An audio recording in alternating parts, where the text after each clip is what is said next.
UFC'нин жылдызы ирландиялык мушкер Конор Макгрегор спорттогу карьерасын жыйынтыктады. Бул тууралуу ал өзүнүн Твиттердеги баракчасында чоң спорттон тагыраагы ММАдан кетүүнү чечкендигин жазган. Ал өз сөзүндө атаандаштарына ийгилик каалап, пенсиядагы кесиптештеринин катарына кошулгандыгын айткан. UFC'нин эң чырлуу, ошол эле учурда эң белгилүү мушкери үстүбүздөгү жылдын октябрында орусиялык Хабиб Нурмагомедов менен беттешүү өткөрүп жеңилип калган.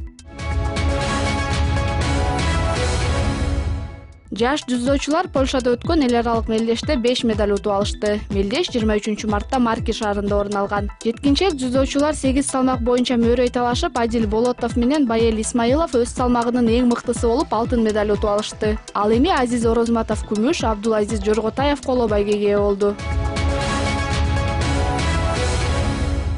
Бишкектеги муз аянтчалардын биринде хоккей боюнча Бишкек мэринин кубогу башталды. Эл аралык мелдешке АКШ, Орусия, Латвия, Өзбекстан, Казакстан сындуу 7 өлкөдөн жаш хоккейчилер келген. Ар жылы өткөрүлүп жаткан бул мелдешке барган сайын катышууну каалаган өлкөлөрдүн саны арбууда.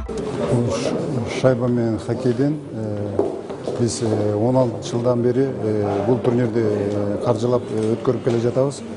Бул турнирге ар дайым биз келген коноктордун тамак ашын жана жатакасын каржылап атабыз.